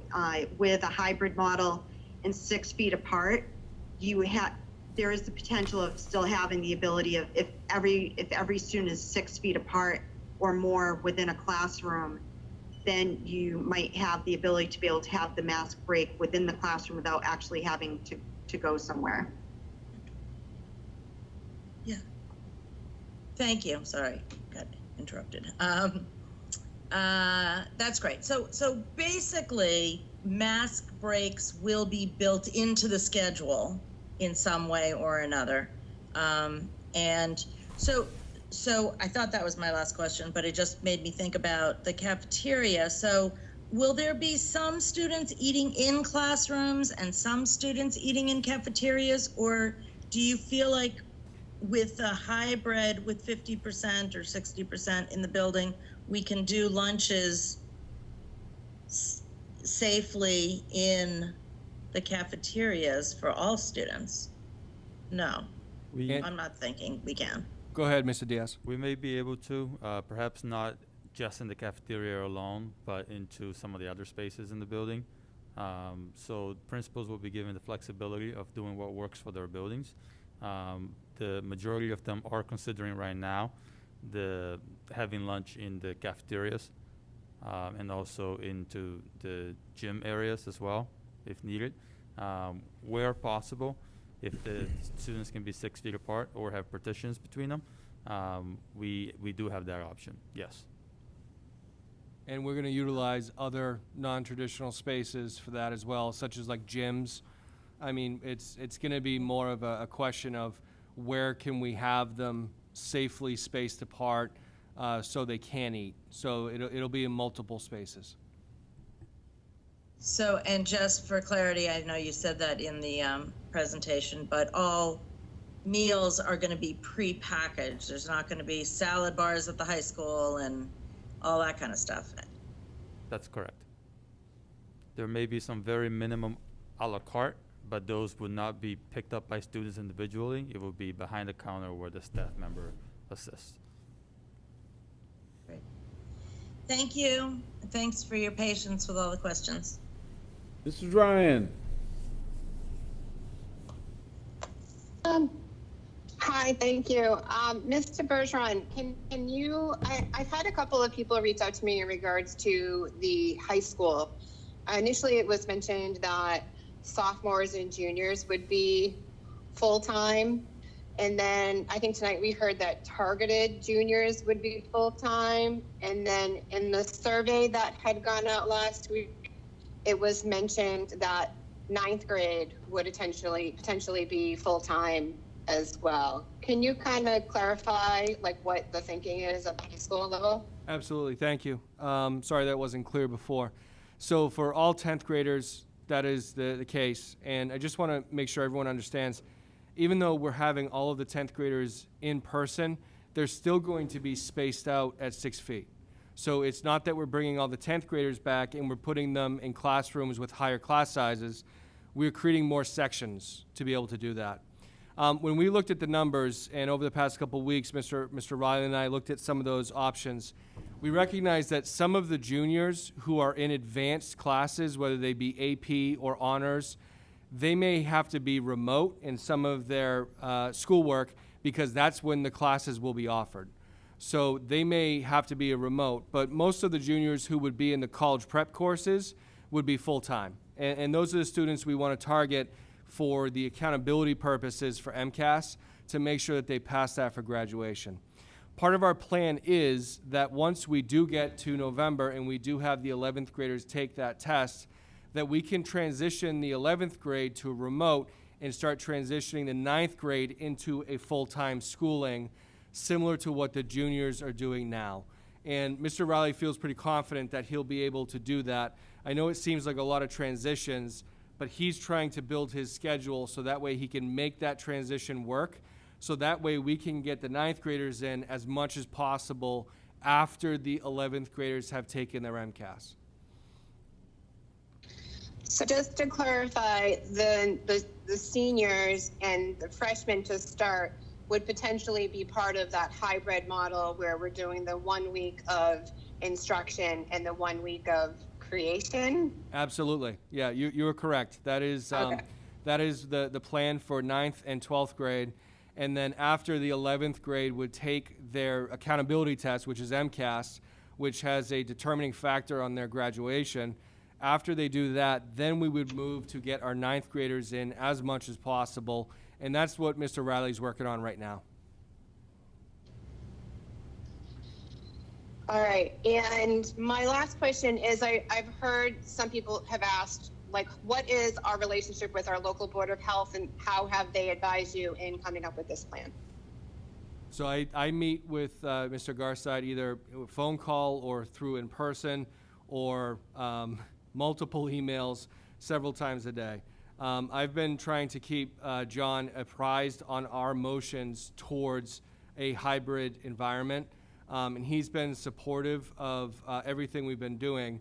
And I'd also like to point out that, you know, we had a really good partnership for the past several months, as many of our school nurses have supported the Board of Health through our contact tracing. So we have a good relationship with our Board of Health. And, you know, in fact, I'm meeting with Mr. Garside tomorrow. And we're going to talk about some of the protocols on returning to school and make sure that there's a consensus on what do the schools do, how do we report to the Board of Health, and how do we continue to be partners in that way.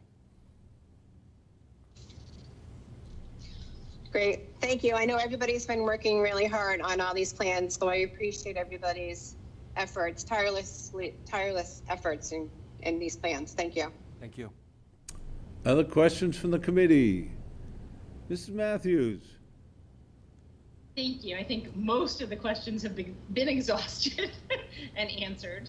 And I too thank you for all of the information. And I know it's a lot that continues on, and I think we've all said that every time we ask a question, it creates more. One thing that has been asked is, I know you had in your presentation, you have a note about additional hires, the LPNs, some additional safety monitors, however we're going to word them. What about subs? Are we going to try and create a pool of people that we can utilize easily, or are we, have we given thought to that yet as far as instruction? So we have an existing pool of subs that we'd be looking to secure for Marlborough for next year. In addition to that, we're including funds. We did include funds in the ESSER grant for us to supplement that. I'd say at this time, we're also looking at third-party solutions because we recognize that substitutes are going to be very important, and we're going to need to hire many, many, many substitutes to be able to cover this. I think the hard part when we look at the substitute pool is it's already competitive, and it's going to become an issue where we want folks to basically come to Marlborough every day, right? Because we don't want folks traveling amongst many, many districts, going to many schools, and then coming to us. We want folks who are pretty much going to be Marlborough-centric as much as possible. And I think that's why we're looking at a potential third party to help us with that, but that's still really early in those discussions. Yeah, I mean, I know we've tried the third party route prior. When I first came onto the committee, and it wasn't successful, but that was for, I think, different reasons possibly. Maybe in hopes with unemployment being as low as it is and people who may have the ability to and feel comfortable, to come in and to be a sub, that gives an opportunity for some. Going back to Ms. Ryan's questions regarding the high school and the cohorts of kids that are full-time, part-time. I think we can go in circles on who's most important for taking MCAS or taking SATs, or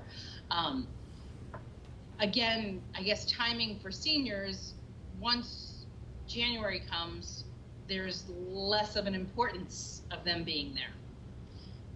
Yes, they have a final transcript, but they've taken their tests, they've sent their applications in, all those things are done. So I hope Mr. Riley is considering those things too. And I know that, well, my feeling is that I don't think our high school model has to be exactly the same as the K through 8. And maybe we need to think further with that, because everybody's important at that level in a different way. And we obviously have goals for the second the first and second, the literacy issues, which it's very difficult to recover from that if it's not provided early on. But Ms. Hennessy said it, Ms. Ryan said it. There, I think we need to find a balance somehow. That's my. That really wasn't a question; it was more of a statement. So, thank you. Any other questions from the committee? Are there any other questions from the committee, Mrs. Hennessy? Sorry, if no one else is going to jump in, I'll ask a few additional. So relative to the high school, I think what Mrs. Matthews pointed out, and maybe this is something that Mr. Riley is still able to work on with you, Mrs. Murphy, and Ms. O'Brien, relative to AP classes, where they normally do have opportunities of straddling a couple grades. So that is a question mark as well, because some of those AP classes will have 10th and 11th graders in it, or 11th and 12th graders in those classes. And obviously, when we are concerned about equity in instruction, that is going to be an issue about whether people are in school for that instruction, not in school for some, and how that's going to work. So I'm hopeful that we can see how that situation, which is obviously a little bit of an anomaly, how those would work, because some of those are going to be core classes, just at a different level.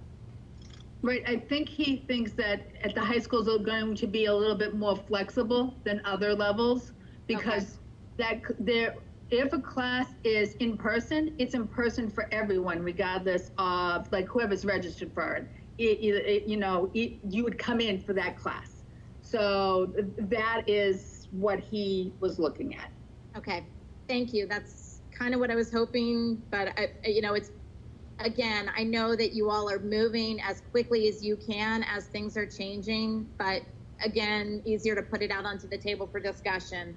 Another question would be really around our staff.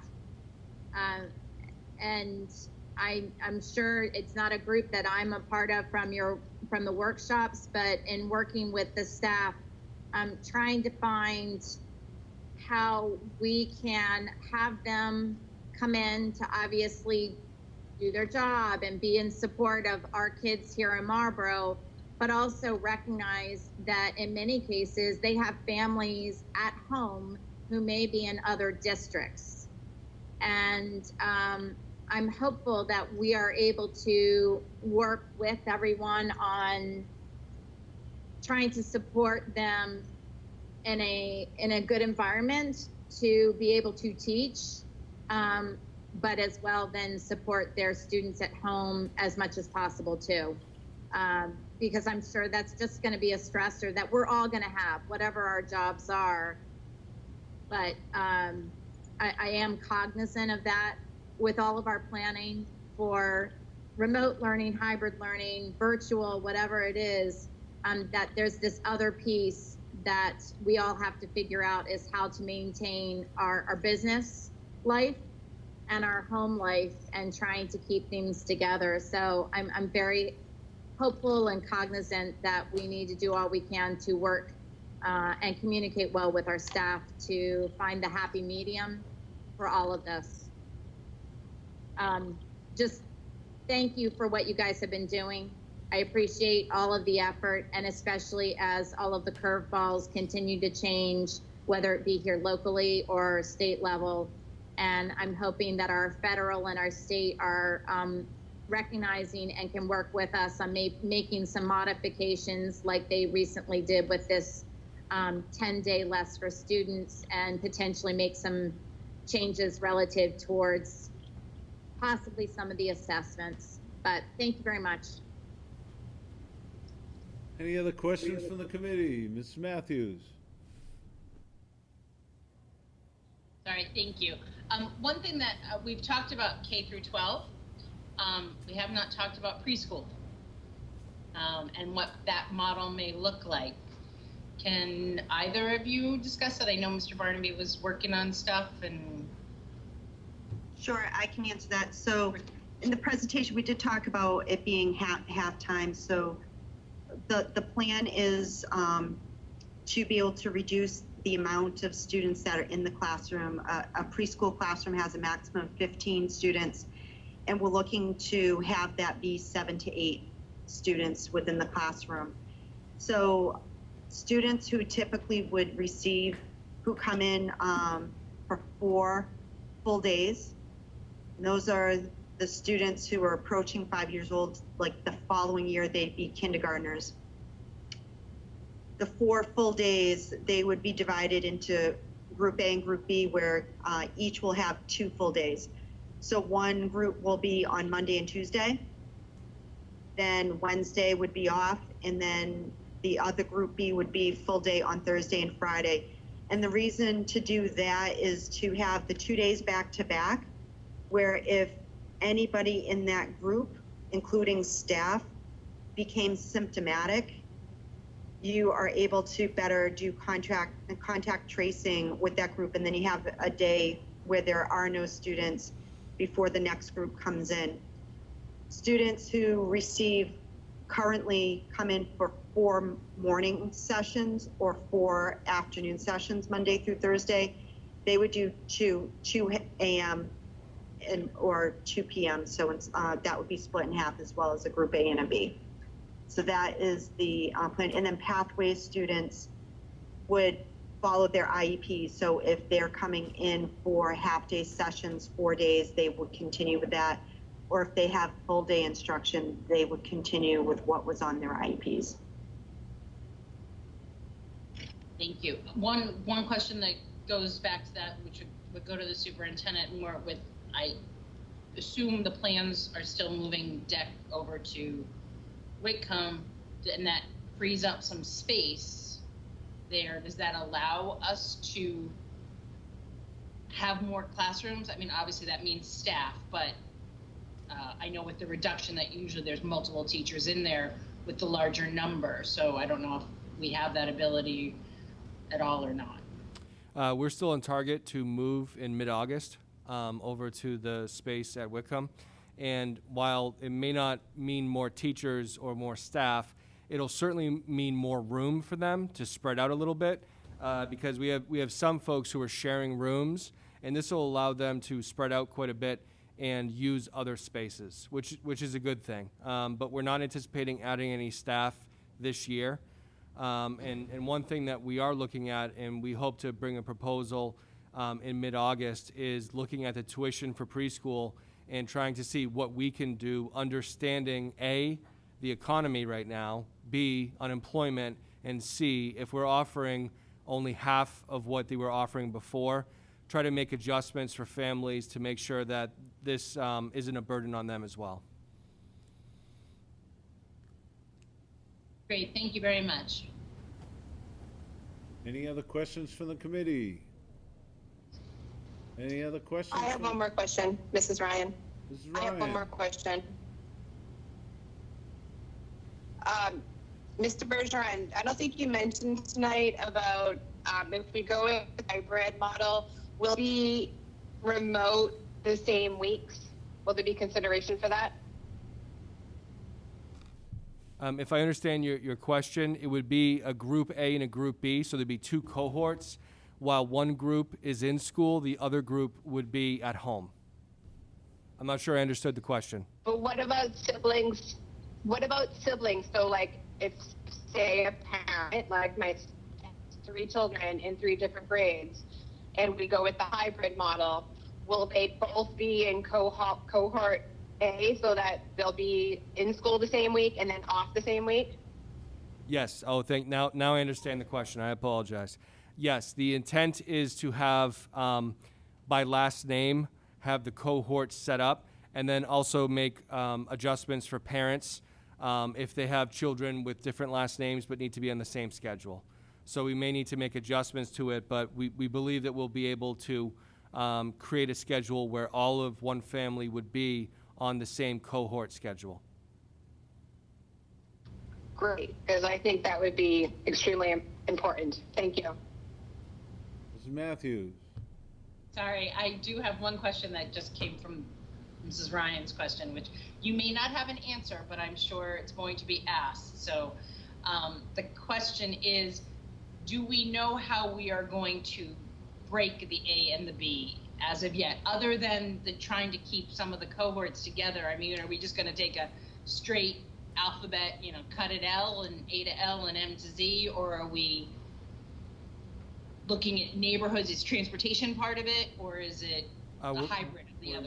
We're looking at alphabet right now, and we're trying to make sure that we can do it across the whole district, even if there's slight variance in the schools. For the most part, we can do it for the whole district. Because I know one of the DESE things was trying to keep neighborhoods together too in helping the tracing issues, but obviously that doesn't, you're going to cross alphabet, so. Any other questions for the committee? Are there any other questions? Any other questions? Seeing none, entertain a motion. Public participation first. Ms. Tennessee. Thank you. Well, I'd make a motion to support the superintendent's recommendation of us moving forward with the hybrid model for the beginning of the school year of 2021, and thank everyone for their patience, their flexibility, and their planning. And I would make a second on that. And before I open it up for any additional debate, the superintendent brought up the question, do we want to delay the vote till later in the meeting after listening to public participation? I see the heads going, so I'm going to go with that. So we're going to take this up on the action items later in the meeting. The motion's been made, it's been seconded. We'll open it up for additional discussion at that time. With that, this is the time for public participation. So I'm going to ask the superintendent to read the disclosure, but this is the time for public participation. Thank you. Mr. Superintendent. Thank you, Mr. Mayor. School committee is holding this meeting virtually with members attending in person and/or remotely. No public attendance will be permitted. Public participation is not a question and answer session, but a time for your comments to be heard by the committee. For the public participation portion of this meeting, members of the public may provide comment by dialing 508-460-3503, extension 10121. Again, that phone number is 508-460-3503, extension 10121. If the line is busy or goes to voicemail, please call back. After public participation is ended, please don't call the number listed. For any other public participation, you can also submit comments in advance to the superintendent to my email, superintendent@mps-edu.org.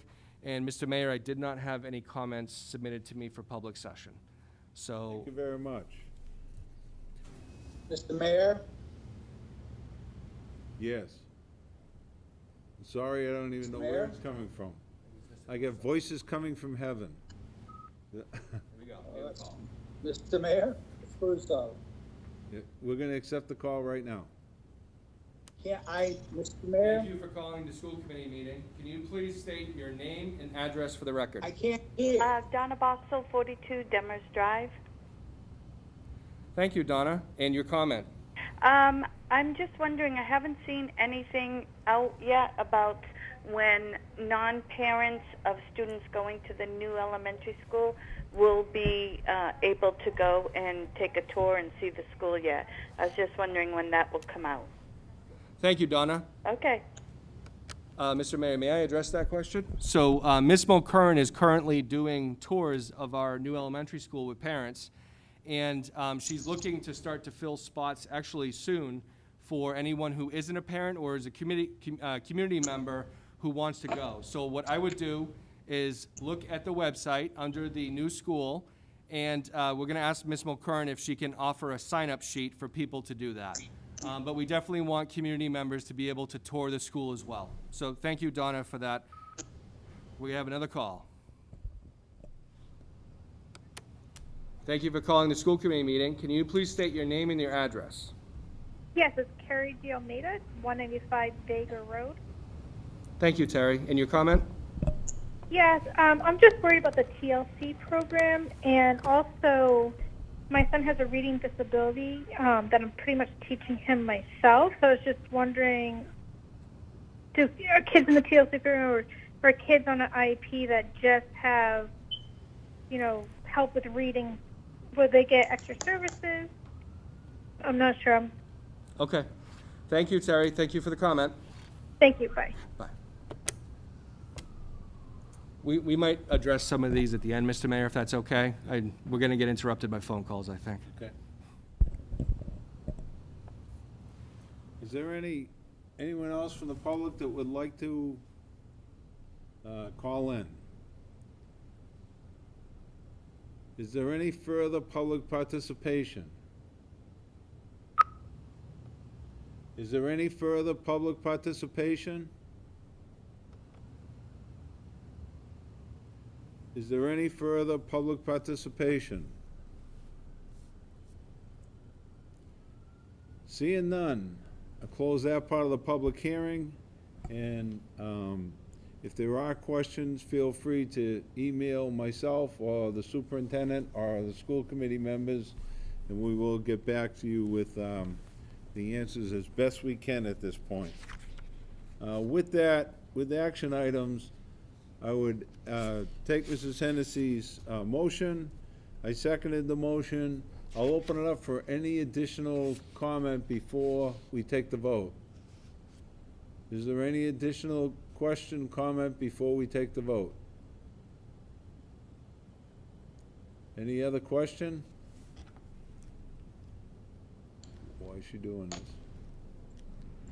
Nope. Okay, on the vote. Ms. O'Brien has a question. Ms. O'Brien's not a member. No, but she may have something to add. Would you like to pick a different version of the way we're gonna open school this year? What? On the motion to approve, I assume Mr. Gary is absent. Mrs. Hennessy? Oh, he's there. Oh, I'm sorry. Yeah, Mr. Gary? Yes. No? Yes. Mr. Gary, how are you voting? Yes. Thank you. Mrs. Hennessy? Yes. Mrs. Ryan? Yes. Mrs. Bowden-Henninger? Yes. Mrs. Matthews? Yes. Mr. Caruso? Yes. And the chair votes in the affirmative. It is approved. And I do want to take a second to thank everyone involved in this process. It's been very tedious and frustrating. The state's still trying to collect surveys from 351 communities. Before September 1st, I'm sure they'll come out with something that they think is a good idea. But until then, we're moving forward to educate the kids and notify the parents as quickly as possible, and our educators and our staff in the system. So thank you all very, very much. With that, FY21 school year model. Is there anything additional? That was it. So we have nothing to add on that. Okay. Nope. Reports of school committee subcommittees. Ms. Hennessy. Thank you very much. So from a policy standpoint, we have not set our next meeting, but we will be needing to move forward on having a meeting soon to address some policies around remote learning, masks, all kinds of things.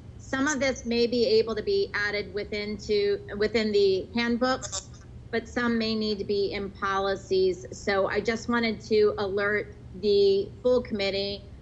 Ms. Bowden-Henninger, I would just ask that if you see something from a statewide standpoint because of your role on the MASC board, if you might be able to bring it to my attention just as a backup.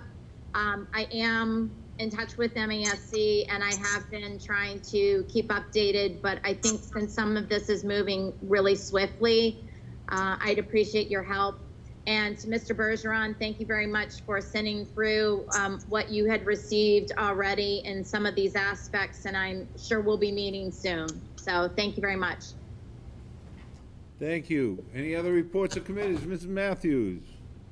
I just want to report out that we have been meeting with the MEA, and I want to thank them for keeping the conversation going through this. This is difficult for everyone, and we've all been working very hard to bring our kids back as best we can and safely, our staff and our students. So thank you, and the conversation will continue. Thank you. Any other reports? Any other reports? Any other reports? Seeing none. Members forum. Any members? Mr. Mayor? So, Did we skip agenda item 7, or was that my imagination? We didn't have any minutes to accept.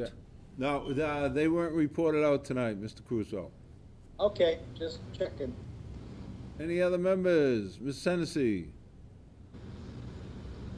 Thank you very much. So 2 points, if I may. I just wanted to make people aware that once again, I am sitting on the MIA Sports Medicine Committee. We have been meeting pretty much every 2 weeks for a while now. And we did just meet yesterday afternoon as we learned that the commissioner was moving forward with the 10-day change, the 180 to the 170. So even though the COVID task force has not done a report to the board of directors and there's not been any formal reaction yet from the board of directors, I would not be surprised, as Mr. Bergeron alluded to, if it even were to happen, it would probably be moved out further. The whole point, just to make sure at least you all on the committee are aware, is the whole point is, from our standpoint, is trying to allow academics to be successful on restarting. Whatever the model is per district may be, our hope is to allow academics to be supportive and positive before trying to even reintroduce any form of athletics. So I would not be surprised, again, if that moves out. Secondly, I did want to actually make one kind of comment about us having our meetings. We are doing this remotely, but as you can tell, some of you all are there at DEC. And that's for a variety of reasons. Some of it actually is that normally during the summer months, we don't normally have meetings. But as we all know, there is an importance to what is happening, and we need to react together. So although we may not all necessarily be in person, we are all very actively involved wherever we are to make sure that we are working on behalf of our students, our staff, and the whole community as best as possible. So I say that tonight because I do feel that sometimes there are some members of our community that are questioning why we are not all meeting in person, making a decision about how our children and our staff will be coming back to school. And our reasoning is because of a lot of different things: safety, access, ease of meetings wherever we are, and making sure that all of us are informed and working together. So I appreciate everybody's time and attention and flexibility and patience as we are doing this. And that would mean everyone here tonight many people behind the scenes and our community on making sure that they are communicating with us effectively and in a positive way so that we can work with you, not against you. Thank you. Thank you very much. Any other members? Are there any other members? Any other members? Seeing none, I just want to follow up on what Mrs. Hennessy just said. Both at City Hall and in the school system, people are working every day, full-time. They're all putting their time in. They're getting quite a bit done. Obviously, it's frustrating when some of the public wants to get into the buildings, but I can tell you from the conversations I've had with all the school committee members over this timeline that they're all more than doing their job and staying on top of things. So we're trying to give the superintendent the time he needs and the support he needs to move forward in an area that no one has been down this path before. So thank you all very, very much. And with that, Mrs. Bowden-Hedinger. Motion to adjourn. Move to adjourn. Motion Sorry, made, I had to seconded to unmute. adjourn. Mr. Gary.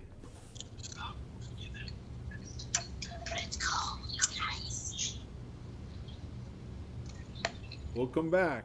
Mrs. Hennessy. Adjourn, yes. Mrs. Ryan. Yes. Mrs. Bowden-Hedinger. Yes. Mrs. Matthews. Yes. Mr. Caruso. Yes. Mr. Gary. Yes. And the chair votes in the affirmative. We are adjourned. Thank you very much.